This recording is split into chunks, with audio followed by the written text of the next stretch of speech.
Molière, le malade imaginaire. Parcours, spectacle et comédie.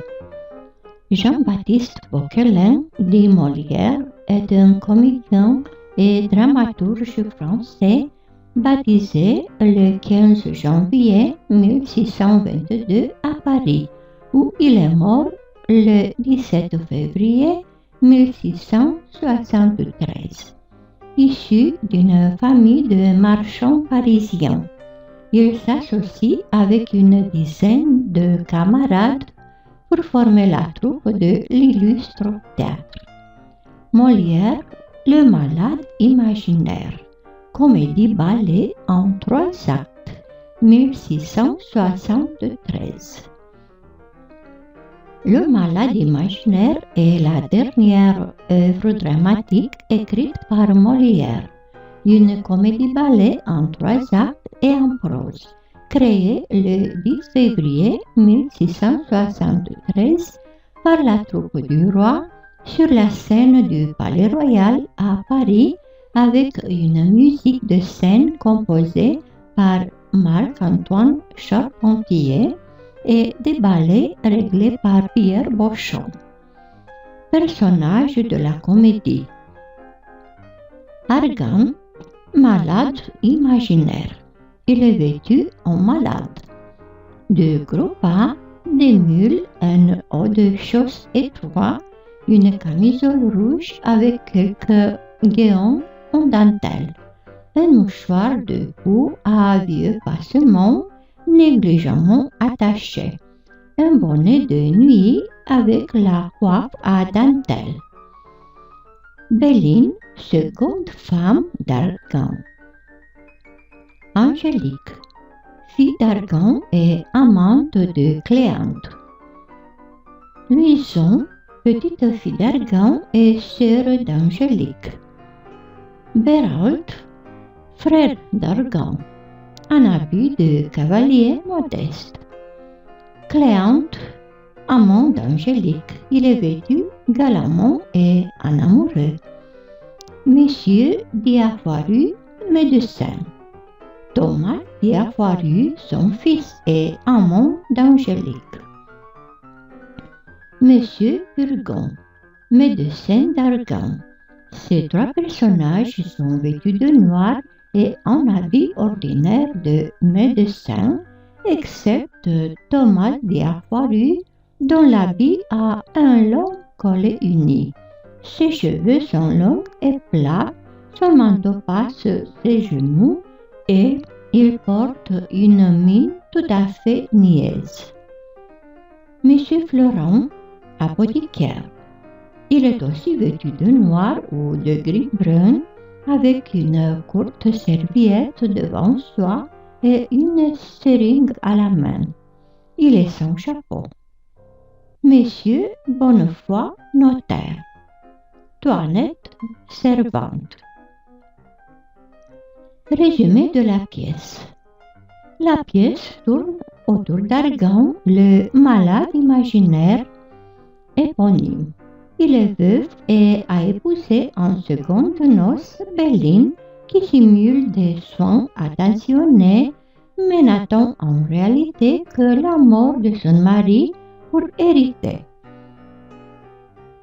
Il se fait faire des saignées et des purges et absorbe toutes sortes de remèdes prescrits par des médecins pédants, plus soucieux de complaire à leurs patients que de concourir à améliorer sa santé. Pour les berner, Toinette, sa servante, se déguise en médecin et lui dispense de nombreux conseils ironiques et moqueurs pour la profession. Angélique, sa fille, aime Cléante, ce qui contraire Argan qui préférerait l'avoir épousé Thomas Diafoirus, lui-même médecin. Pour les tirer d'affaire, Toinette recommande à Argan de faire le mort. Sa femme, appelée par Toinette, manifeste devant celui qu'elle croit trépasser sa joie d'en être débarrassée. Angélique, appelée ensuite par Toinette, manifeste un chagrin sincère à la mort de son père, qui arrête aussitôt son jeu et accepte l'union avec Cléante, à la condition que celui-ci devienne médecin. Béralde, frère d'Argan, conseille à ce dernier de devenir médecin à son tour, menant à une fin burlesque de la pièce, à savoir la cérémonie bouffonne de l'intronisation du malade imaginaire comme médecin. C'est la dernière comédie de Molière. Le jour de la 4e représentation, le 17 du même mois, Molière, qui remplissait le rôle d'Argan, dit Monsieur Taschereau, se sentit plus malade que de coutume. Baron et tous ceux qui l'entouraient le sollicitèrent en vain de ne pas jouer. « Comment voulez-vous que je fasse ?» leur répondit-il. « Il y a 50 pauvres ouvriers qui n'ont que leur journée pour vivre. Que feront-ils si je ne joue pas? Je me reprocherai d'avoir négligé de leur donner du pain un seul jour, le pouvant absolument. » Il fut convenu seulement que la représentation aurait lieu à 4 heures précises. Sa fluxion le fit si cruellement souffrir qu'il lui fallut faire de grands efforts intérieurs pour achever son rôle. Dans la cérémonie, au moment où il prononça le mot « jurons », il lui prit une convulsion qui put être aperçue par quelques spectateurs et qu'il essaya aussitôt de déguiser par un rire forcé. La représentation ne fut pas interrompue, mais immédiatement après, ses porteurs le transportèrent chez lui, rue de Richelieu, et là, tout le reprit avec une telle violence qu'un des vaisseaux de sa poitrine se rompit. Il mourut suffoqué par le sang. Sa femme resta à son chevet jusqu'à ce qu'il décède. Elle pleure sa mort pendant des jours, ainsi que l'assure sa servante dans une lettre à sa mère. Analyse. La pièce est une satire des médecins. La satire de Notre Père de la mort apparaît dans la critique des médecins. Or, la thématique des médecins est déjà présente dans le théâtre français du Moyen Âge et se retrouve tout aussi bien dans les pièces de la Commedia dell'arte que dans le théâtre français du XVIIe siècle. Molière reprend ce thème pour la première fois dans Le Médecin volant, une de ses premières farces peu connues. Dans Don Juan ou Le Festin de Pierre, les thèmes de la maladie, des médecins et de la médecine ressurgissent. Il suffit ici que le domestique Sganarelle s'habille en médecin pour passer pour un grand érudit et pour oser parler comme tel. Deux thématiques voient alors le jour, celle du jargon attribué aux médecins et celle du vêtement qui à lui seul suffit à transformer son porteur. La critique de la médecine universelle est fréquente en Europe occidentale lors de la révolution scientifique des XVIIe et XVIIIe siècles.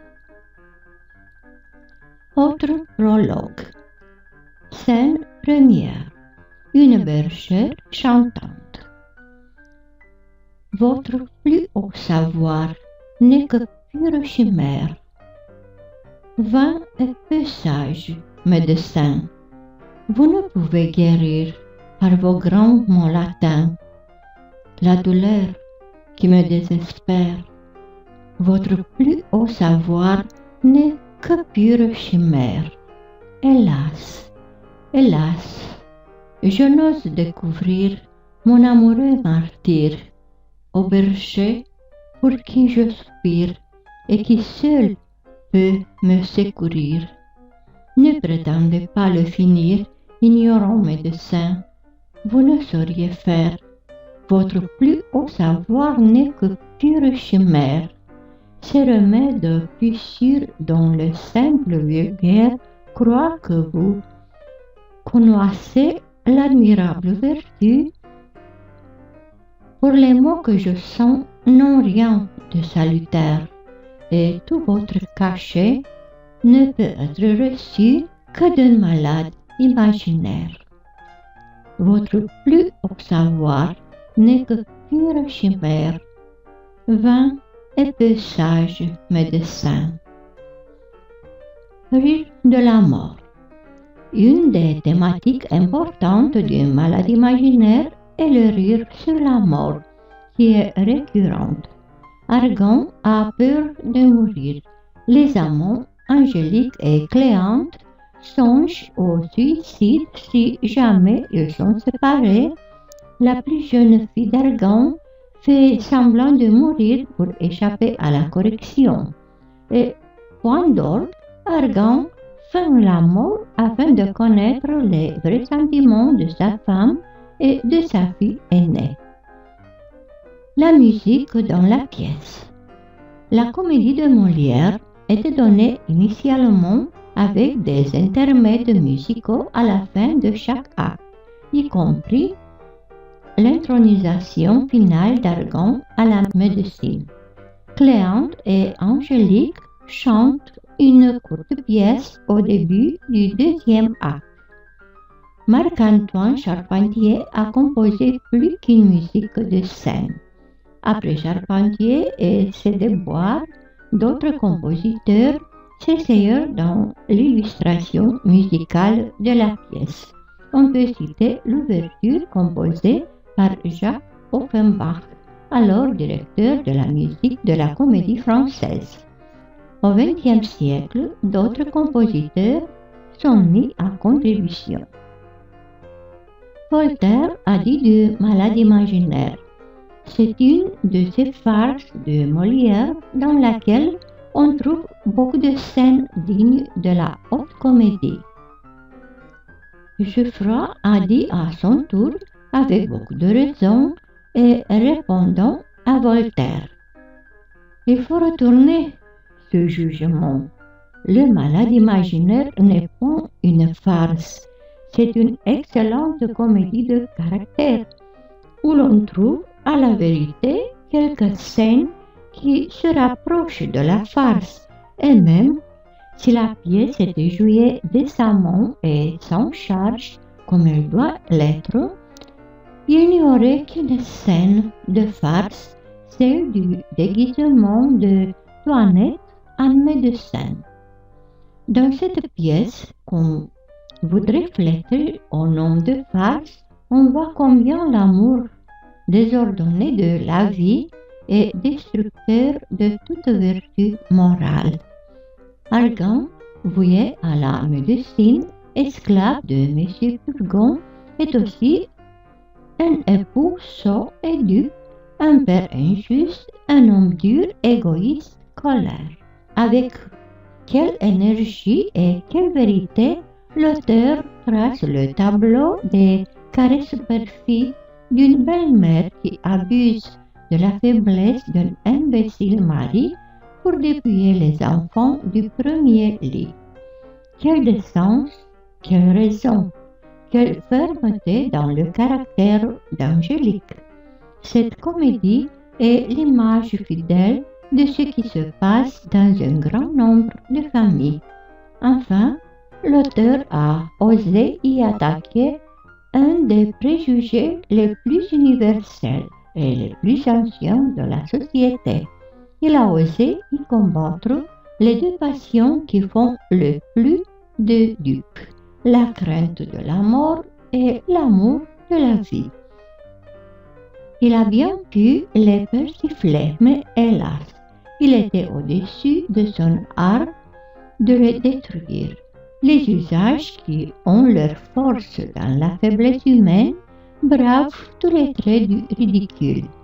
Molière, il faut bien l'avouer, n'a pas corrigé les hommes de la médecine, mais il a corrigé les médecins de leur ignorance et de leur barbarie.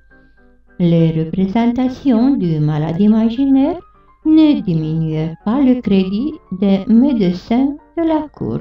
Madame de Maintenon n'en eut pas moins de respect pour la faculté. Le sévère Fagon, digne Émile de Burgon, n'en bougea pas moins, Louis XIV toutes les semaines.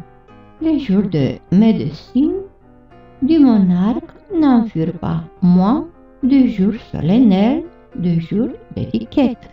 Et les écoles de médecine continuèrent longtemps à retenir des arguments des y apparus.